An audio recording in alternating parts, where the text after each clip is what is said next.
Ma thèse, elle porte sur la chronologie précoce du système solaire et on va étudier cela grâce aux météorites et à des systèmes isotopiques qui permettent les datations de ces météorites.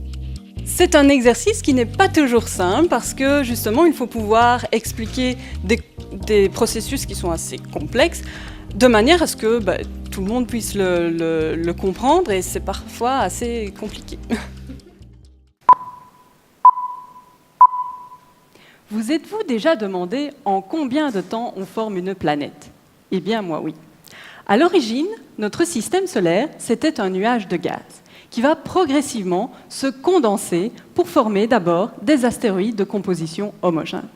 Par la suite, certains d'entre eux vont se différencier et former des planètes ou des astéroïdes caractérisés par un noyau métallique au centre, un manteau intermédiaire visqueux et puis, en surface, une croûte solide, tout comme notre planète ou encore certains astéroïdes tels que Vesta, qui est l'un des 3 plus gros astéroïdes de la ceinture d'astéroïdes située entre les planètes Mars et Jupiter.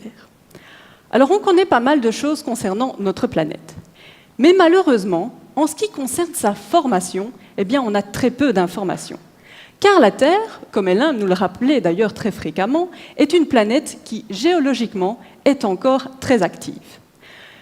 Ça a pour conséquence que certains processus, tels que la tectonique des plaques, vont, au fil du temps, effacer les informations les plus anciennes de sa surface, en particulier tout ce qui concerne sa formation.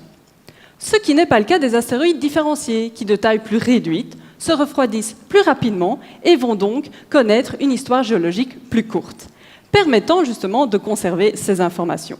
On pourrait finalement les comparer à des mini-planètes fossiles. Le problème, me direz-vous, c'est que nous ne vivons pas sur Vesta. Mais pour ça, on a pas mal de chance. Vesta nous envoie des informations sous forme de cartes postales de l'espace, les météorites. On estime que 2,4% des météorites dans la collection mondiale sont issus en fait de Vesta, ce qui fait à peu près 1,5 tonne de matériel, ce qui n'est déjà pas mal.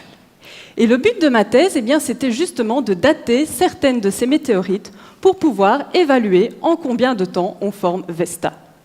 Pour réaliser ces datations, je vais utiliser la radioactivité naturelle que présentent certains éléments, ici l'aluminium 26, selon une méthode assez similaire à la datation au carbone 14 utilisée en archéologie. Et que nous montrent ces datations?